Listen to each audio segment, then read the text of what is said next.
शरणं हरे शरणं हरे शरणं हरे शरणं। राम राम। साप्ताहिक सत्संग के लिए हमारे चैनल को जरूर सब्सक्राइब करें।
राम राम। तो श्री रामचरितमानस की श्रृंखलाबद्ध कथा में उत्तरकांड के दोहे 70 से 75 इनके रसों का आस्वादन हम करेंगे। पिछले सप्ताह में भगवान परशुराम जी का अवतरण दिवस था और दशावतार स्तुति जो गुरुजी ने लिखी है बड़ी सुंदर, उसमें परशुराम जी के लिए एक पद है। द्विज कुल सस्य पयोद परषद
ब्राह्मणों के कुल की खेती के लिए पयोद अर्थात बादल, परश्वध अर्थात फरसा धारण।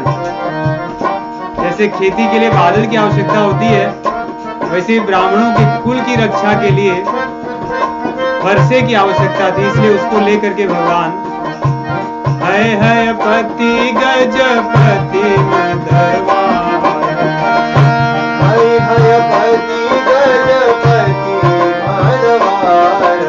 है पति गजपति, है वंशीय जो चंद्रवंशी राजा था सहस्त्रबाहु, उसके हाथी जैसे अहंकार को नष्ट करने के लिए भगवान ने भृगुवंश में परशुराम जी का रूप धारण किया। ऐसे भगवान श्री रामचंद्र जी की जय हो, जय हो, जय हो। ये दशावतार स्तुति बड़ी अच्छी है। बच्चे पूरा याद कर लें, न पूरा याद करें तो कम से कम इसमें से 2-3 तो याद कर लें अवश्य। एक नरसिंह देव वाला, चौथा, उसके बाद में 7वां और 8वां बहुत सुंदर। और 7वां पढ़ते समय राघव प्रकटित नर रूप, राघव प्रकटित नृप रूप, जय श्री राम, जय श्री राम।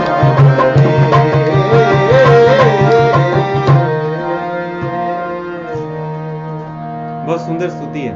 सभी बच्चे याद करें और एक साथ में गाएं तो बहुत आनंद आएगा। बहुत सरल है, बहुत सुंदर छंद है।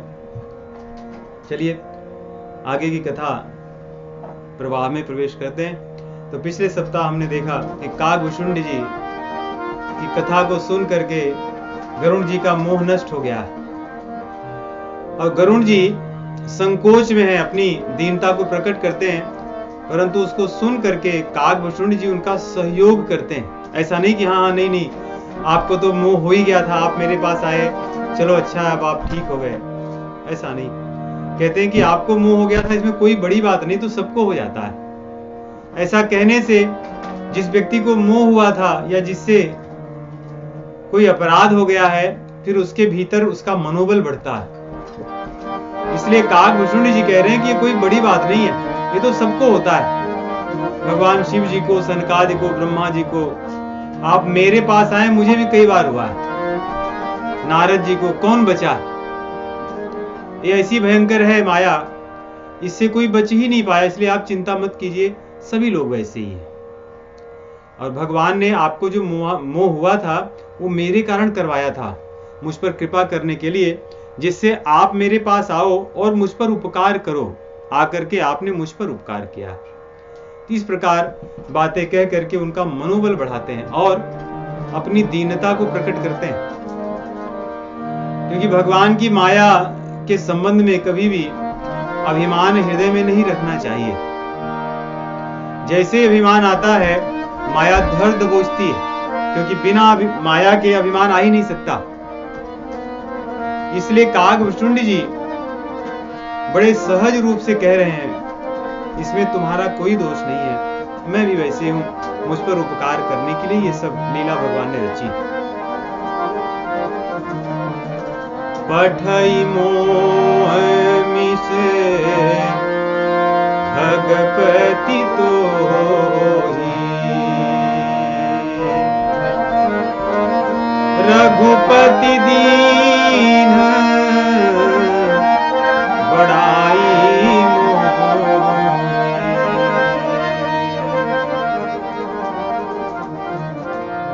कि मुझको बड़प्पन देने के लिए, मुझे बड़ा बनाने के लिए भगवान ने इस प्रकार लीला रची थी, तुम्हें मोह किया था। अब आगे कह रहे हैं कि मोह किसको किसको नहीं हुआ। नारद, भगवान शिव जी, ब्रह्मा जी, सनकादि और भी जो आत्म साक्षात्कार भगवान का दर्शन, भगवान को अनुभव कर चुके जो संत हैं, परमार्थवादी लोग हैं, मुनि लोग हैं, ये सब लोग मोह के द्वारा ग्रसित हो गए। अब आगे के कुछ पंक्तियों में, दोहे और चौपाइयों में माया के बल का वर्णन करते हैं। देखिए, माया के बल को कई बार व्यक्ति बड़ी गंभीरता से नहीं ग्रहण करता, इसीलिए माया में ही रहता है। माया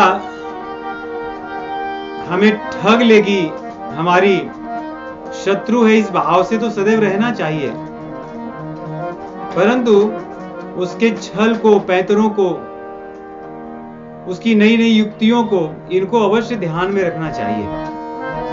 और उन्हीं का वर्णन आगे है, कुछ दोहों में और चौपाइयों में बस वर्णन उन्हीं का है।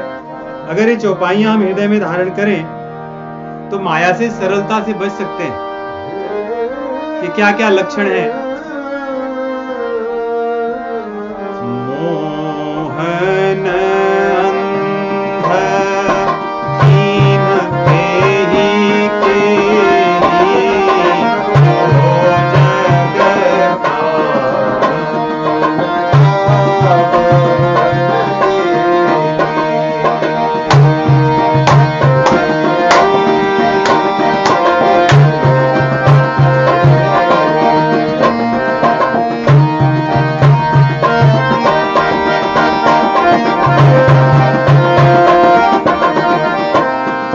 कृष्णा के हीन कीन बोला,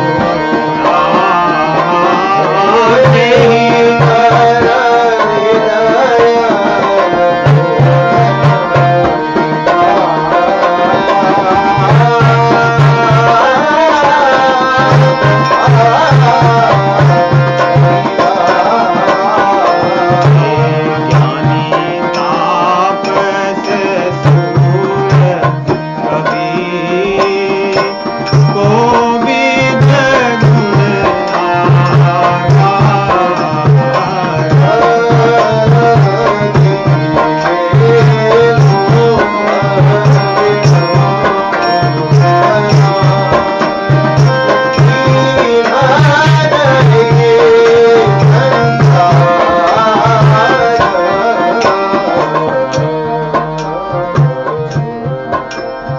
श्रीमद भजन प्रभु नाम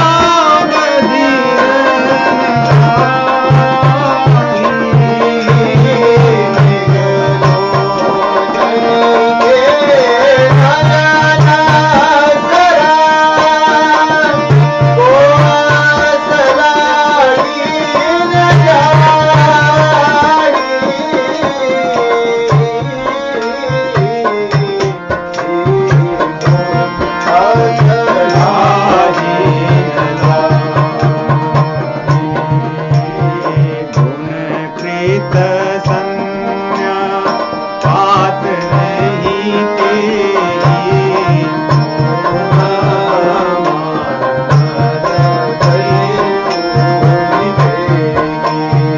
जोबन कर यही नहीं बल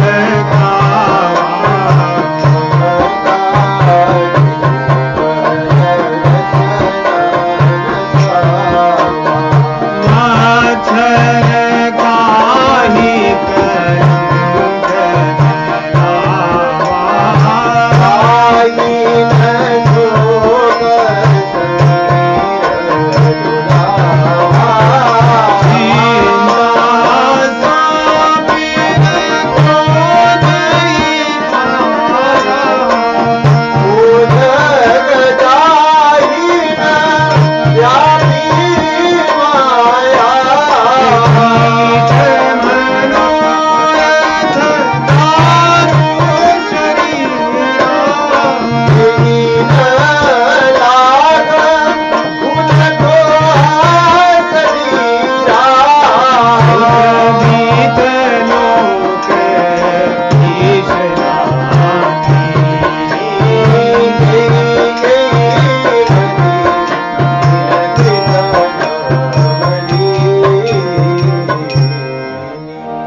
अति सुंदर। ऐसा वर्णन जो गोस्वामी जी ने यहाँ किया है चौपाइयों में, बहुत दुर्लभ है। माया का दर्शन कराना, प्राय हम लोग ऐसा दर्शन नहीं देखते हैं। उन्होंने प्रश्न पूछा कागभूषुंडी जी ने गरुड़ जी से, कह रहे हैं आप बताइए कि संसार में मोह से अंधे कौन नहीं है। ये सभी प्रश्न माया के लक्षण है, अर्थात जिन व्यक्तियों को स्पष्ट दिखता नहीं है वे मोह के अंधे हैं। स्पष्ट न दिखना अर्थात सभी लोग चले जा रहे हैं प्रतिदिन, सभी स्मशान भूमियों में कतारें लगी हैं, फिर भी व्यक्ति को लगता है कि वो रहेगा और लंबे समय तक रहेगा, इसलिए उसके विधान में लगा हुआ है। अर्थात स्पष्ट दिख रहा है परंतु वो देखता नहीं है, तो अंधा हो गया। ये माया है, यही मोह है। को जग काम न चाव नाच रहा है व्यक्ति सुबह से शाम और शाम से सुबह तक, हर व्यक्ति नाच रहा है। न नाचना अर्थात दो तरह का होता है नाचना।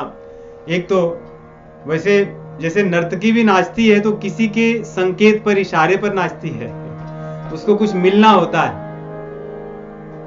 जहां भी नाचने वाले लोग हैं वे किसी के कहने पर कुछ पाने की लालसा से, अभिलाषा से नाचते हैं। इसलिए वे स्वेच्छा से नहीं नाच करके संकेत पर नाचते हैं। इसलिए यहाँ पर व्यक्ति जो नाच रहा है सुबह से शाम और शाम से सुबह किसी के संकेत पर, वो संकेत क्या है? वही माया है। कामना के माध्यम से माया जीवों को सतत नचाती है। व्यक्ति वो सारे कार्य करता है जो उसको करने की इच्छा भी नहीं होती है, परंतु करता। यही नाचना है संसार का। तो नचा रही है यही माया है। कह रहे हैं कौन है जो कामनाओं के वशीभूत होकर नहीं नाचता। यहां तक कि बड़े बड़े योगी पुरुष भी कभी कभी फंस जाते हैं कामनाओं के अधीन। हमने जड़ भरित का देखा कि किस प्रकार माया उनके भीतर कामना उत्पन्न करती कि हम किसी पर दया करें, किसी की रक्षा करें, और वहां से वो फंस जाते हैं। आगे प्रश्न पूछ रहे हैं कि कौन बौराया नहीं, अर्थात कौन पागल नहीं हुआ। तृष्णा के कारण आदमी पागल हो जाता है। प्यास लगती है जब, ये पानी वाली प्यास नहीं, दूसरी वाली प्यास जो बुझती नहीं।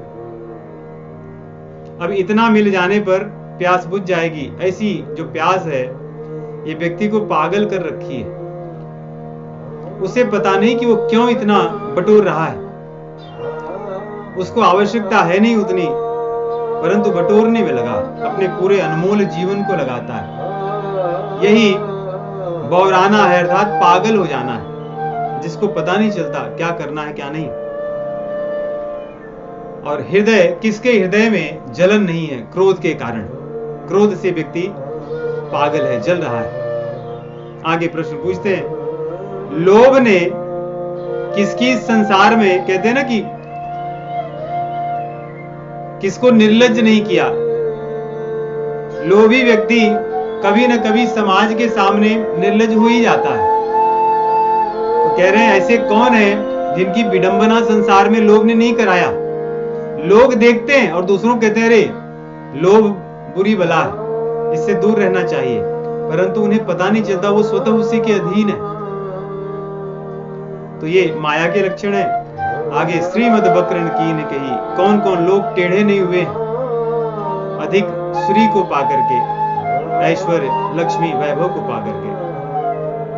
और बड़े बड़े पदों पर बैठने के पश्चात व्यक्ति अपने विवेक को खो बैठता है। कौन है ऐसा जिसने नहीं खोया? ऐसा प्रश्न पूछ रहे हैं। ये सब लक्षण है माया के। माया कहां छलती है। और कामनाओं के वशीभूत होकर कौन व्यक्ति को कर्मों में नहीं लगता, ऐसा प्रश्न है। आगे कह रहे हैं सन्निपात रोग समझते हैं? मृत्यु के समय जो रोग होता है सन्निपात होता है, जब व्यक्ति बोल नहीं पाता, कुछ सुन नहीं पाता, कुछ समझ नहीं पाता, जब वही कफ, पित्त और वात तीनों बढ़ जाते हैं तो सन्निपात रोग हो जाता है। कहते हैं जब कोई व्यक्ति के भीतर तीनों गुणों का ऐसा बंधन तेजी से हो जाए तो एक ही रोग नहीं, काम, क्रोध, लोभ, मोह, मद, मत्सर्य, ईर्ष्या, द्वेष, सबके वशीभूत यही सन्निपात रोग है। अर्थात उसका कुछ नहीं किया जा सकता। ऐसे भी लोग दिखते हैं। और मान ने किसको नष्ट करके नहीं छोड़ दिया। जो व्यक्ति भी मान के चक्कर में पड़ता है अंततः विनाश ही उसके हाथ में लगती है। ऐसा बुखार किसको नहीं हुआ, ऐसा पूछ रहे हैं। ये बुखार है, कह रहे हैं यौवन का बुखार है। जब व्यक्ति की इंद्रियां उसके अधीन नहीं होती, जैसे बुखार हो जाने पर व्यक्ति कुछ काम नहीं कर पाता, उसकी इंद्रियां निश्चेष्ट हो जाती हैं, चाहकर भी वो अपने कार्य को नहीं कर पाता। वैसे यौवन अवस्था में कुछ लोगों को बुखार हो जाता है, उनके भीतर उबाल आ जाता है, तो अपने तेज को, ऊर्जा को न संभाल करके बुरे कर्मों में लग जाते हैं। ये प्रश्न पूछ रहे हैं। ये माया के सब स्वरूप हैं, उसके ये सब शस्त्र हैं। और ममता के कारण किसका यश नहीं नष्ट हुआ। बड़े बड़े लोग हैं, कैकेयी माता ममता के वशीभूत होकर के ही ऐसे कर्म की जिसका उन्हें जीवन भर पछतावा रहा। धृतराष्ट्र ने पूरे जीवन ममता के अधीन होकर के राज्य चलाया। उसका अपयश सर्वत्र व्याप्त है। और मत्सर्य करने वाले लोग सदैव कलंकित होते हैं, उन्हें कभी यश नहीं मिलता। जबकि यश पाने के लिए वो मत्सर्य करते हैं कि मेरे यश के समान किसी और का यश ना हो, इसीलिए मत्सर्य की भावना होती है। परंतु मत्सर्य करने से यश ही उनका नष्ट हो जाता है, कलंकित हो जाते हैं। और शोक के कारण व्यक्ति अंदर से हिल जाता है। कह रहे हैं कि कौन व्यक्ति चिंतित नहीं दिखता, और कलयुग में तो सामान्यतः इसके अतिरिक्त और कुछ दिखता ही नहीं है। चिंता एक सांपिनी है, उसने किसको नहीं खाया, सभी को खा लिया उसने। तो इस प्रकार प्रश्न पूछते हैं और कहते हैं कि गरुण जी, जैसे दीमक कीड़े लग जाते हैं लकड़ी में, उसको खा जाते हैं, लेकिन बाहर से बहुत अच्छी दिखती है, अंदर कुछ उसका बल नहीं रहता। ठीक उसी प्रकार मनोरथ जो है व्यक्ति को भीतर से खोखला कर देता है, उसके अंदर कोई बल नहीं रह पाता। जिन लोगों का आत्मबल, मनोबल संसार में कम है, उनका रोग का मुख्य कारण यही है। उनकी इच्छाएं बहुत सी, मनोरथ बहुत है।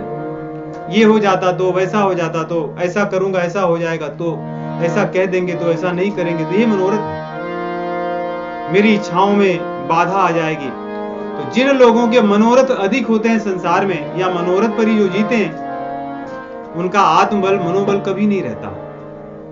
इसलिए वे कोई भी बड़े निर्णय नहीं कर सकते, कोई बड़े कार्य संसार में नहीं कर सकते, न तो स्वयं कभी सुखी हो सकते हैं। ठीक वैसे ही जैसे जिस लकड़ी में घुन या दीमक लग गए होंगे, लग जाते हैं, उस लकड़ी का कहीं उपयोग नहीं होता, वो अंदर से खोखली हो जाती है। ऐसे अंदर से खोखले हुए लोग मनोरथ के कीड़े द्वारा ग्रसित होते हैं।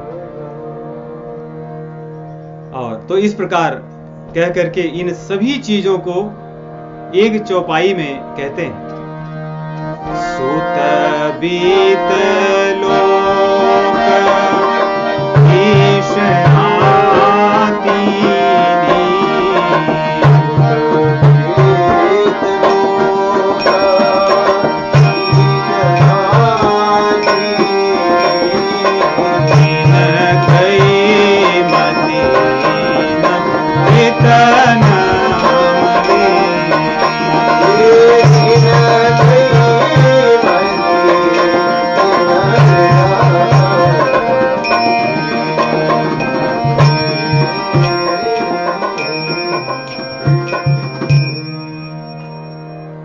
जितने भी लक्षण पहले बताए हैं, ये संपूर्ण लक्षण केवल इसी चौपाई में है, वो भी 3 ईष्णाओं में। ईष्णाएं अर्थात इच्छाएं, जो व्यक्ति की चाह होती है, चाह को कहते हैं ईष्णा, संस्कृत शब्द है।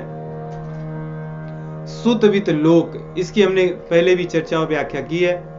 जितनी भी हमारी इच्छाएं हैं, मनोरथ हैं, कामनाएं हैं, जो भी हमारे रोग हैं, क्रोध के, यौवन के, जो इन्होंने वर्णन किया ऊपर, मत्सर के, ये सब या तो अपने परिवार को बढ़ाने के लिए सुत, या तो वित्त अर्थात संसार में अपनी संपत्ति को बढ़ाने के लिए, और तीसरा लोक अर्थात संसार में अपने यश का विस्तार करने के लिए।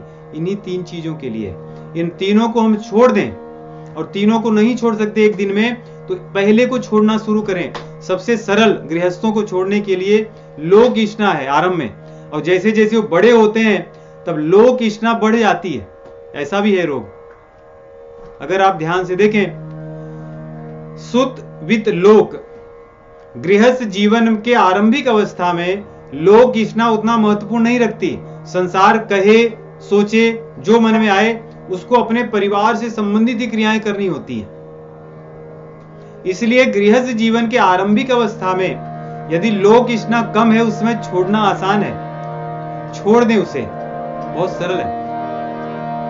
उसके पश्चात दूसरी इच्छाएं छूट जाएं भगवत कृपा से तो अच्छी बात है।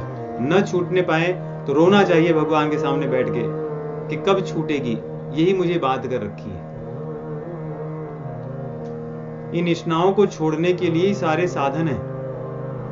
जप, कीर्तन, भजन, सत्संग, स्वाध्याय, तप, व्रत, इन इच्छाओं को छोड़ने के लिए।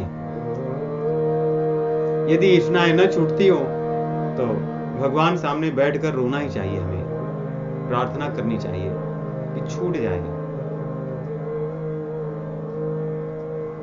अब उनको ढाढ़स बताने के लिए कह रहे हैं कि आप चिंता मत करो, आपका कोई यश अपयश ऐसा कुछ नहीं हुआ है, क्योंकि शिव चतुरानन जाहि डेरा, शिव चतुरानन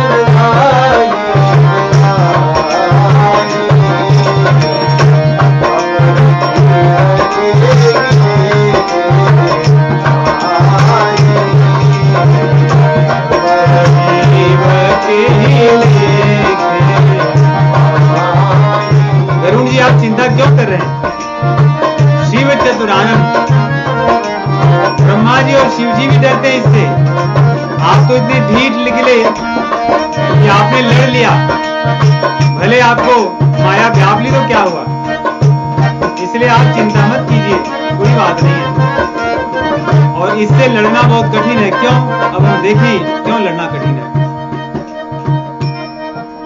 क्योंकि इस माया के पास बड़े बड़े योद्धा हैं, बड़े भयंकर, एक से बढ़कर एक सेनापति हैं। इन सेनापतियों और योद्धाओं से लड़ना बहुत कठिन है। नाम क्या है इनके?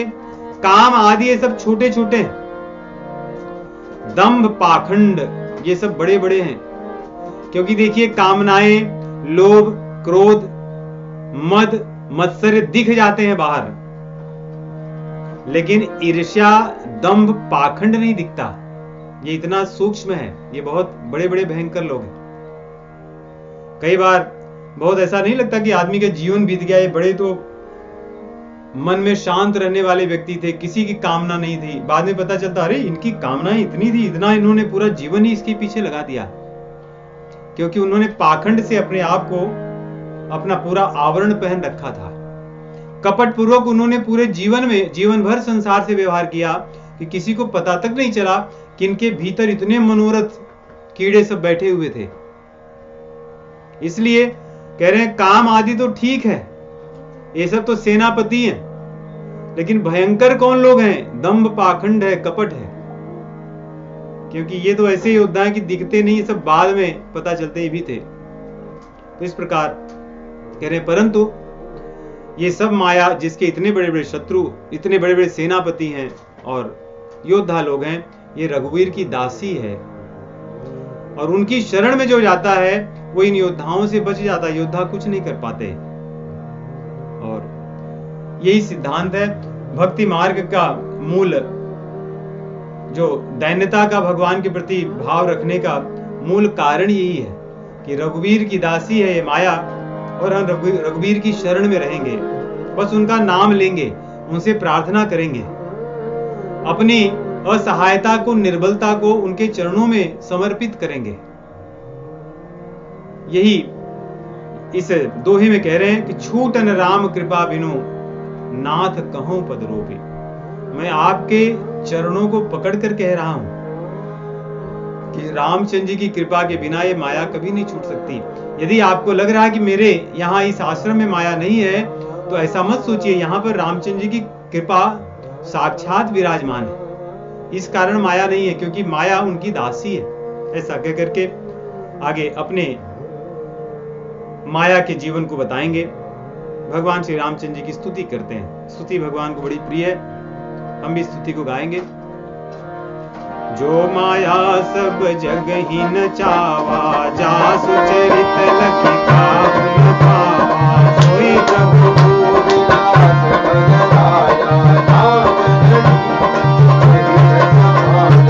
सोई सच्चिदानंद मन रामा, भजबे ज्ञान रूप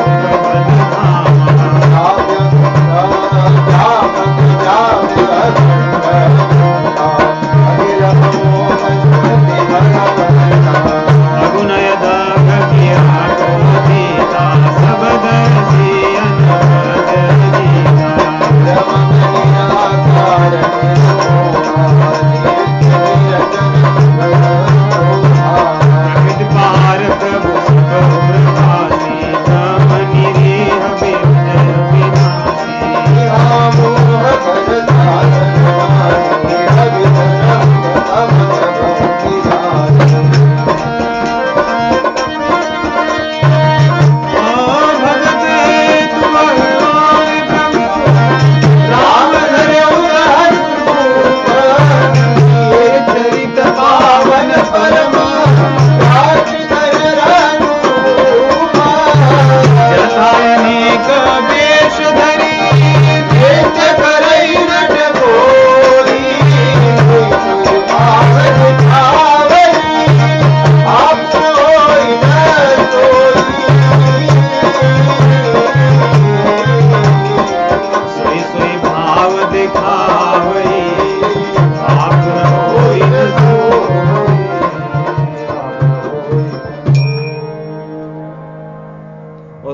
होती है। ऐसा करने का कारण क्या है? कागभूषुंडी जी क्यों कह रहे हैं?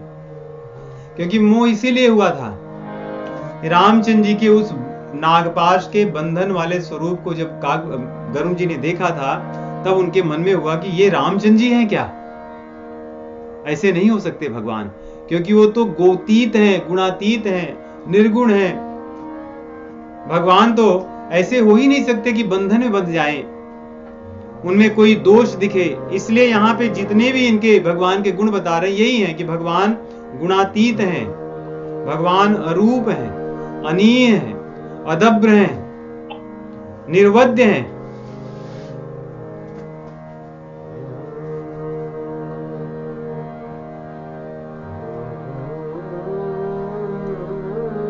इनका वर्णन करने के बाद में फिर कहते हैं, क्योंकि भगवान तो ऐसे होकर भी भगत हेतु भगवान प्रभु राम धर्यु तनु भूप।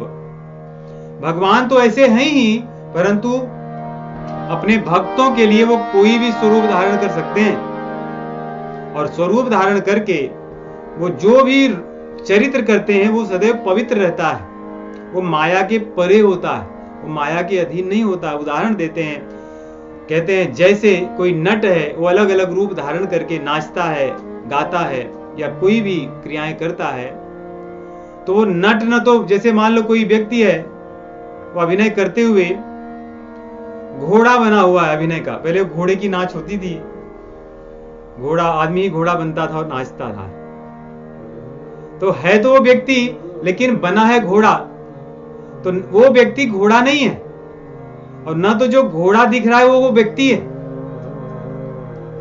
वैसे ही भगवान जो दिख रहे हैं वैसे नहीं है जैसे हम देख रहे हैं उन्हें, और ना तो जो उनको मनुष्य मानता है वो भी सही नहीं है, क्योंकि भगवान ना तो मनुष्य जैसे दिख रहे हैं वैसे हैं, और ना तो जैसे मनुष्य रूप में कोई और होगा तो भगवान हो सकता है। ये दोनों भी संभावनाएं नहीं है। जैसे कोई मनुष्य घोड़ा बन के नृत्य करे, तो जो मनुष्य बना है वो घोड़ा नहीं है, और न तो वो घोड़ा जो है वो मनुष्य है, लेकिन दिखते हैं ऐसे। वैसे हमारी दृष्टि में ऐसा हो सकता है कि रामचंद्र जी में मनुष्य जैसे दिखे, लेकिन वो मनुष्य नहीं है, और कोई भी दिखने वाला जो मनुष्य है वो कभी रामचंद्र जी बन नहीं सकता। कि कोई व्यक्ति रामचंद्र जी जैसे अभिनय कर ले तो नहीं अब यही रामचंद्र जी हो गए, यही, ऐसा भी नहीं संभव। तो इस प्रकार कह के कहते हैं रामचंद्र जी की लीला ही ऐसी है। जिनके हृदय में भगवान के प्रति प्रेम है उनको ये आनंद देती है, और जिनके हृदय में प्रेम नहीं है वो उससे व्याकुल हो जाता है, परेशान रहता है। तो गरुड़ जी को मोह हुआ था, सती जी को मोह हुआ था, नारद जी को मोह हुआ था, ऐसे हम कथा में यहाँ देखते हैं। परंतु क्या आजकल संसार में मोह नहीं है लोगों को? मोह तो अभी भी है। पहले तो कुछ कुछ लोगों को हुआ था, ये बड़े बड़े लोगों को। अभी भी बड़े बड़े लोग मोहित हैं, बड़े बड़े पदों पर बैठे हुए लोग, बड़े बड़े रिसर्च में जो निपुण लोग हैं, वे लोग दक्ष लोग हैं, वे भी मोहित हैं। कई लोग ये भी चर्चा करने में लगे हैं कि डज गॉड एग्जिस्ट। कुछ लोग ऐसे कहते हैं यस गॉड एग्जिस्ट, लेकिन भगवान ने सब कुछ बनाने के बाद फिर उसको संभाल नहीं पाए तो भाग गए सब छोड़कर। तब से सब चीजें अपने आप चल रही हैं। कुछ लोगों की विचारधारा ऐसी कि भगवान सब कुछ बना लिए, उसके बाद एक राक्षसी शक्ति थी वो आई और भगवान से युद्ध करने लगी, तो भगवान फिर हार गए तो डर के वो भाग गए। यही सब मोह है। तो पहले तो 1 2 4 6 लोगों को हम पढ़ते थे कि इनको मोह था, अब तो कुछ लोगों को छोड़कर सभी मोह में है। क्योंकि आदमी पहले कम से कम ऐसा नहीं था कि कुछ लोग कहते थे कि मैं ही भगवान हूं, बड़े गिने चुने लोग थे। इस समय तो भगवानों की संख्या बहुत है, झुंड झुंड लोग भगवान हैं, और वे लोग दूसरों को भी भगवान बना रहे हैं कि आप भी बस इस तरह ऐसे नाक बंद करोगे, आंख बंद करोगे और सांस को इस प्रकार ऐसे लेते रहोगे, और कुछ दिनों में आप भी भगवान के पद पर पहुंच जाओगे।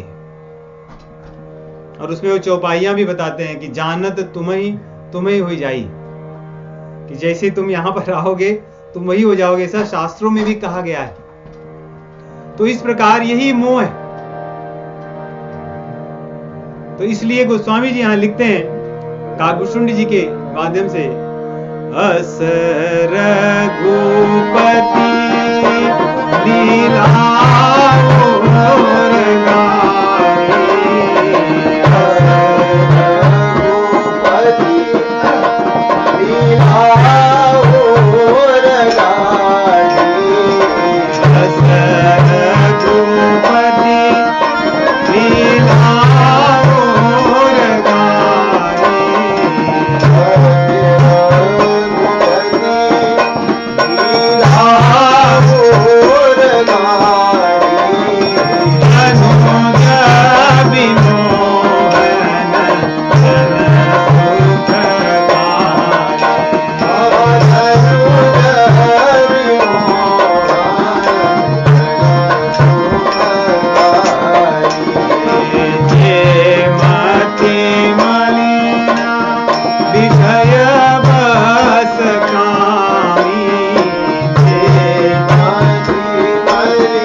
काकभूषुंड जी जैसा कथाकार दुर्लभ होगा कोई।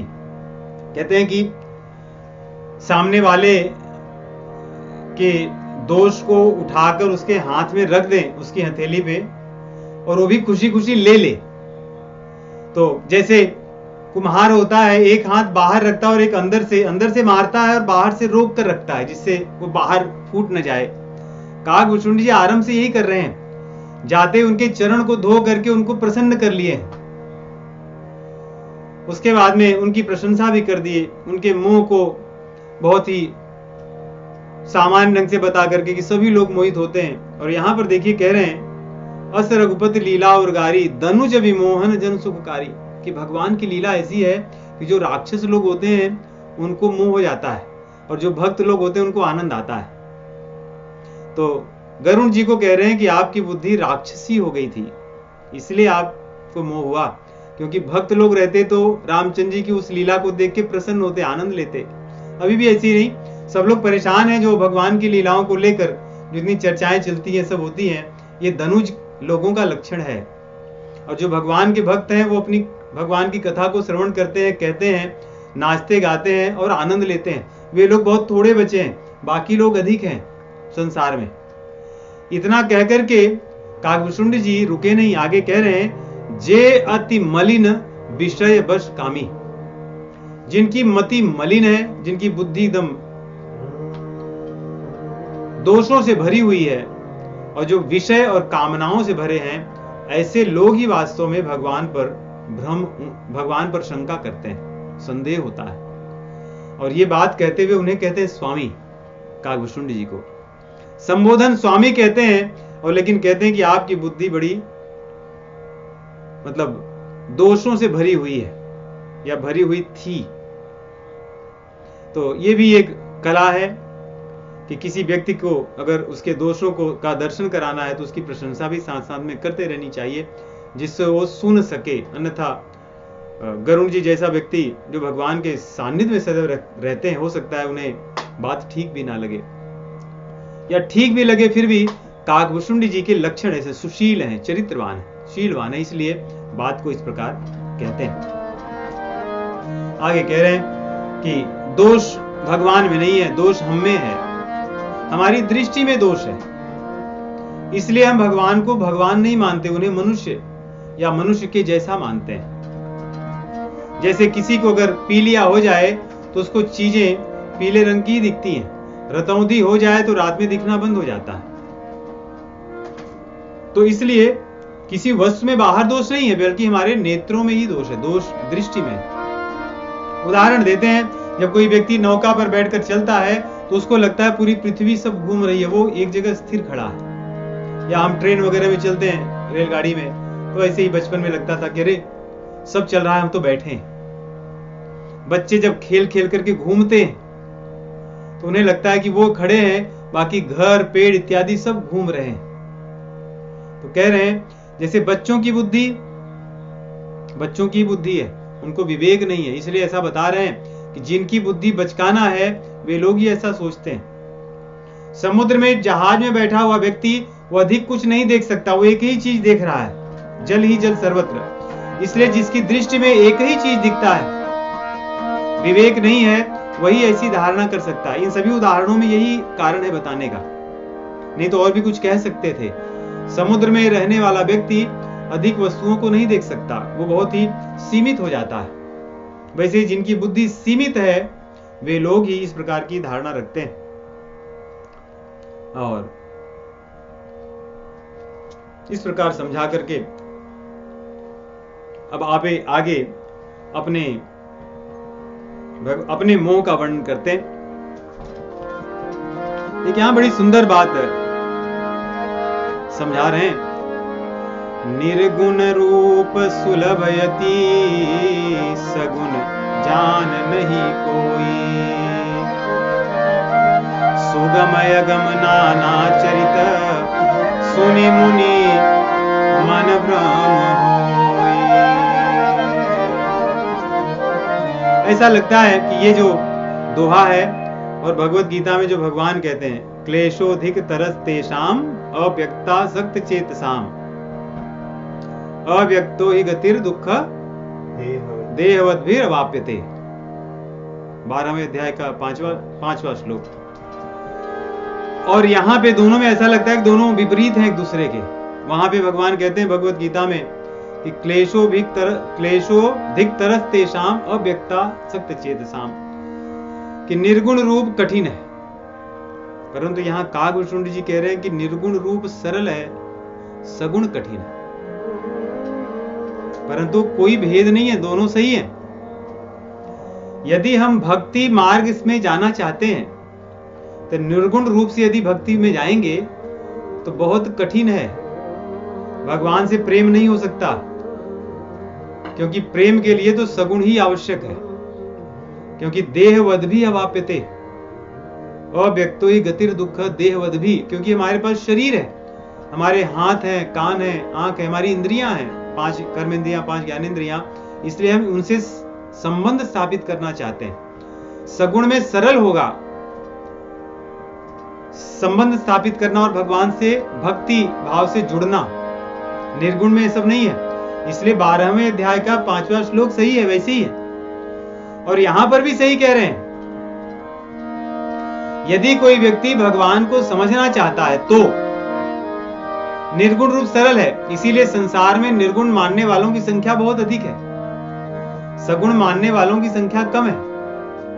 और सगुण मानने वालों में भी सगुण को दृढ़ता से मानने वालों की संख्या तो बहुत ही कम है। जैसे मंदिर में जाते हैं सगुण मान के, लेकिन वहां भगवान को नहीं मानते, प्रायः बुद्धि मूर्ति की ही होती है। इसलिए वहां बैठकर कुछ भी हम सोचते हैं, बोलते हैं, कहते हैं, भले हम मानते तो हैं सगुण, लेकिन हमारी भीतर से चित्त वृत्ति उसको स्वीकार नहीं करती।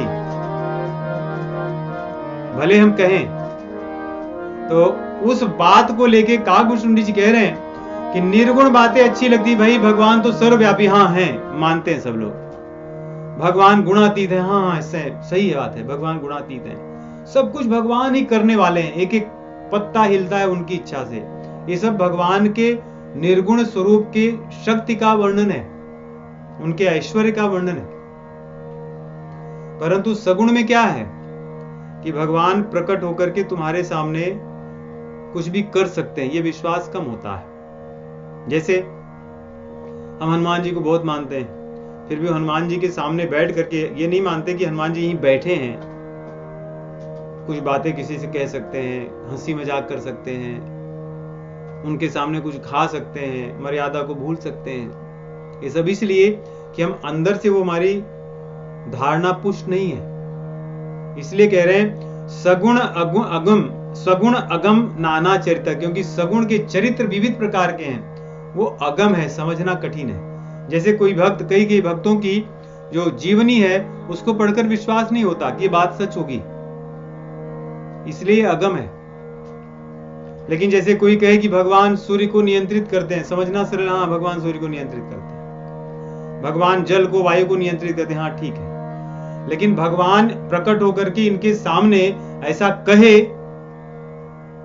ये आग में गिर गए थे, इनको आग से जलने से बचा लिया, ये समझना कठिन है। इसीलिए भगवान को मानने वाले लोग भी कहते हैं कि हनुमान जी की पूंछ क्यों नहीं जली, मैं उसको नहीं मानता। यही है, सगुण जो चरित्र है वो अगम है, कठिन है समझना, विश्वास करना कठिन है। इसलिए वहां मोह होना सरल है। निर्गुण वालों को मोह नहीं होता कभी भी, आप कभी भी देखिएगा, क्योंकि वहां मोह होने के लिए कुछ है ही नहीं है।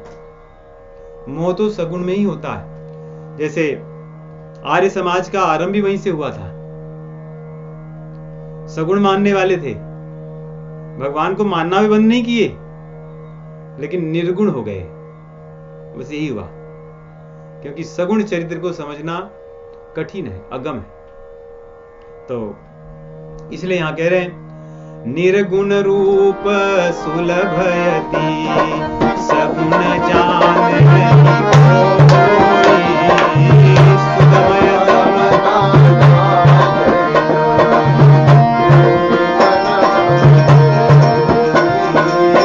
सुगमय गम नाना चरित सुनि मुनि मन भ्रम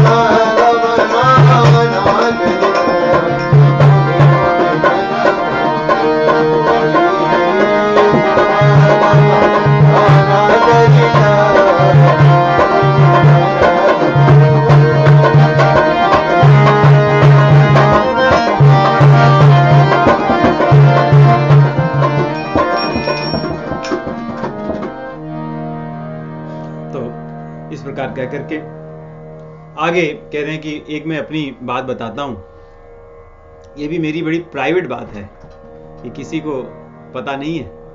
ये क्या है? कह रहे कि मुझे भी मोह हुआ था। अच्छा, आपको कैसे हो गया? ये तो बड़ी रुचिकर बात है कि आपके यहां आने से बिना कुछ बात किए ही बड़े बड़े मोहग्रस्त लोगों के मोह नष्ट हो जाते हैं, और आपको मोह हो गया, ये बड़े आश्चर्य की बात है। वो मुझे समझाइए कि कैसे हुआ। इसलिए यहां पे कहना शुरू करते हैं अपनी कथा। कहते हैं, रामचंद्र जी बड़े कृपालु हैं, बड़े कृपालु हैं। वे सब पर कृपा करते हैं। जब किसी को मोह होता है तब रामचंद्र जी उसे अपनी लीला में और भी अपना दर्शन देना चाहते हैं, ऐसा मेरा अनुभव है। इसलिए कह रहे हैं, राम काकभूषुंडी जी से पूछ रहे हैं, राम कृपा भाजन तुम ताता हरि गुण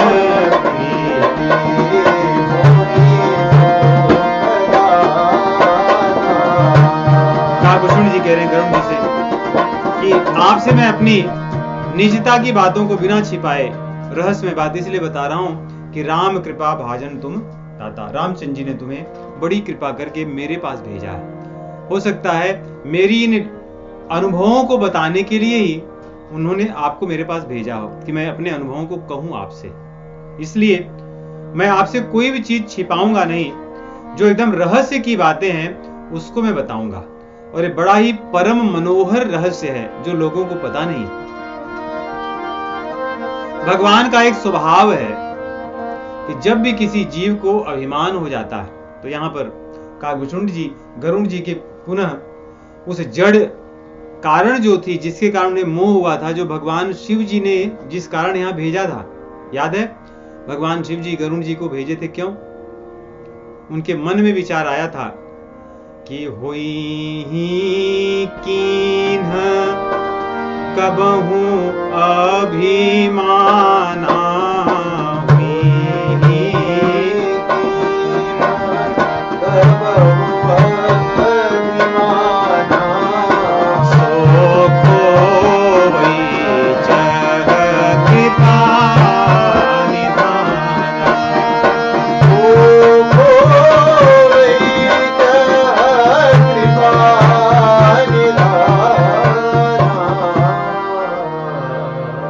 भगवान शिव जी दूर से, जैसे वैद्य पहले होता था कि नाड़ी पकड़कर या चेहरे को देखकर ही पहचान लेते थे क्या बीमारी है।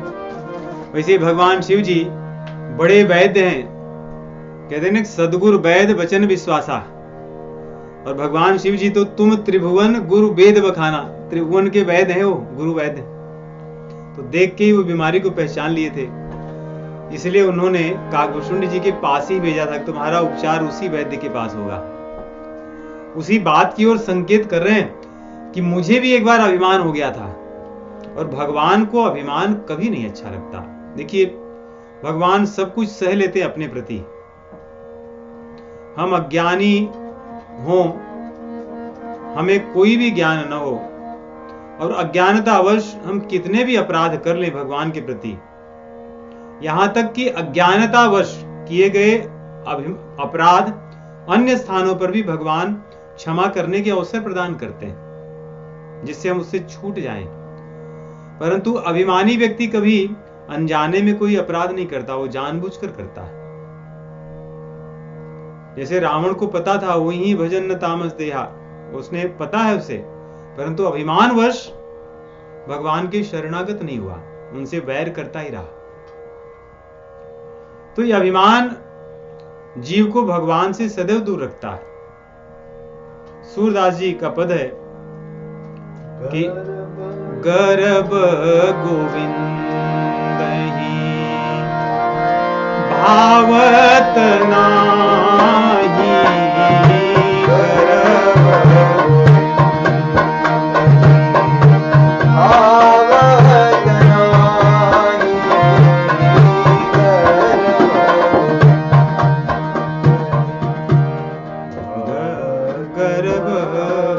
गर्भ गोविंद कह रहे, गर्भ गोविंद ही भावत ना, इसको कभी अच्छा नहीं लगता।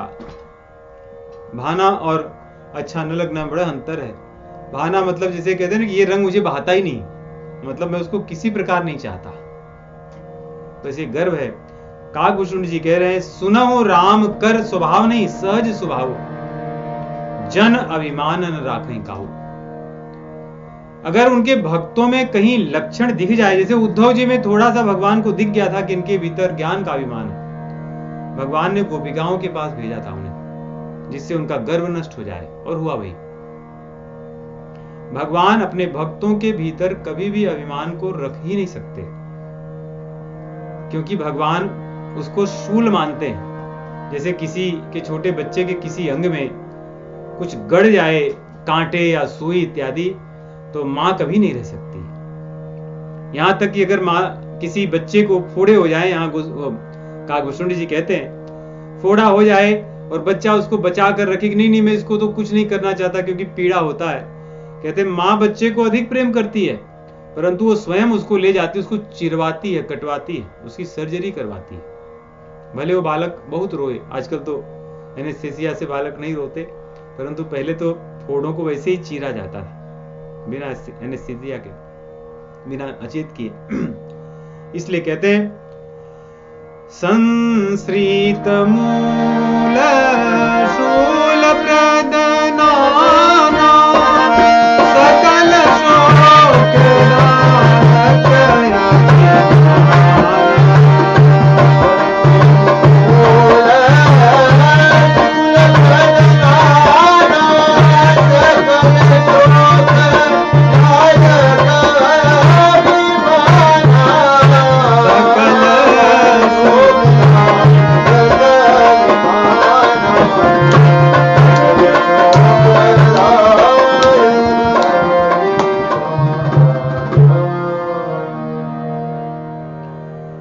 चौपाई के अनुसार देखें तो संस्कृत शूल मूल शूल प्रदनाना, कि हमारा जो जन्म मरण हो रहा है बार बार, इसका कारण केवल अभिमान है। क्यों? इसी अभिमान के कारण कारण शरीर होता है। व्यक्ति के स्वभाव के भीतर यदि जाएंगे अंततः तो अभिमान ही रहता है। अभिमानवश वो अपने आप को कुछ मानता है, कोई अपने को काला, गोरा, मोटा, पतला, बड़े परिवार का, छोटे परिवार का, इस कुल का, उस कुल का, ज्ञानी, विद्वान, साइंटिस्ट या डॉक्टर, इंजीनियर, ये अभिमान है। अपने आप को मानना, आप हो क्या? जो है वो नहीं मानता, आप क्या हो? आप भगवान के दास हो, भगवान के अंश हो।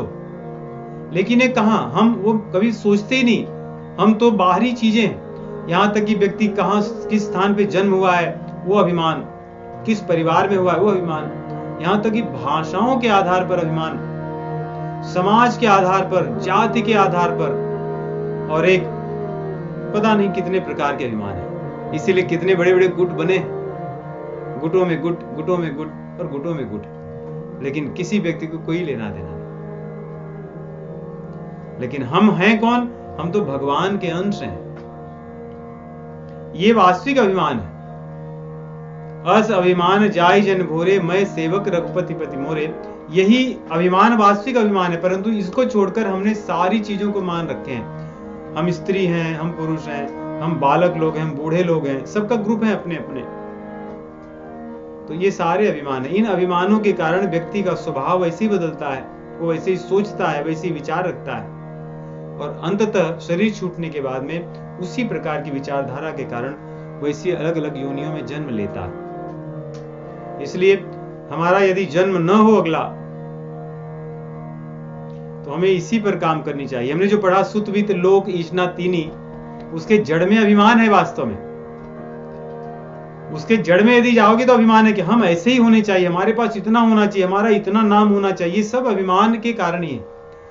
जब अभिमान छूट जाए कि मुझे कोई कुछ नहीं लेना देना, कोई कुछ कहे, कोई जाने न माने, अपने आप लोक ईशना छूट जाएगी। वैसे मेरे पास कुछ ना हो, बस भगवान को मानता रहूं, उनका जप करता रहूं, बस इतनी मुझे चाहिए। साईं इतना दीजिए, कबीरदास जी लिखते हैं, जामे कुटुंब समाए, मैं भी भूखा ना रहूं, साधु न भूखा जाए। ऐसा करने से फिर जो वित्त ईशना है वो नष्ट हो जाती है, और मेरा कोई नहीं है संसार में। मैं परिवार में अतिथि के रूप में रहता हूं। हम सब मिले हैं कुछ दिन के लिए, उसके बाद चले जाएंगे एक दूसरे से दूर, इसलिए केवल सेवा कर देनी है। इस भावना से सुत ईशना छूट जाती, नष्ट हो जाती है। तो अपने अभिमान को यदि भगवान की ओर लगा दें, भगवान के ही निमित्त सब कुछ करें, और वही हमारे वास्तविक मित्र हैं, हितैषी हैं, ऐसी धारणा यदि रखें, तो अभिमान जो संसार का है वो वहां से हट करके, क्योंकि अभिमान तो कभी नष्ट होता नहीं है, अभिमान के रंग अलग होते हैं। अभिमान क्यों नहीं नष्ट होता? क्योंकि भगवान ने कहा है कि ममैव अंशो जीव लोके, मेरे अंश हो, तो कुछ तो हम हैं। वो तो हैं मतलब अहम, अहम अर्थात अभिमान है। तो अहम तो कभी जाएगा नहीं, परंतु अहम का वास्तविक रंग हमें पता चले क्या है। तो हम संसार नहीं है, हम संसार के नहीं, हम उनके हैं, हम उनके अंश हैं। ये वास्तविक अभिमान है। तो कह रहे हैं ऐसे ही मेरे मन में भी अभिमान हो गया था। उस अभिमान को नष्ट करने के लिए भगवान श्री रामचंद्र जी जैसे माता अपने पुत्र के फोड़े को, घाव को ठीक करने के लिए उसको चीर फाड़ करा देती है, वैसे रामचंद्र जी ने मोह द्वारा ग्रसित करके मेरा भी ऑपरेशन कर दिया था, मेरी भी सर्जरी हो गई थी। अब उसकी कथा मैं आपको बताऊंगा, जिसकी कथा को हम लोग अगले सप्ताह श्रवण करेंगे। श्री राम जय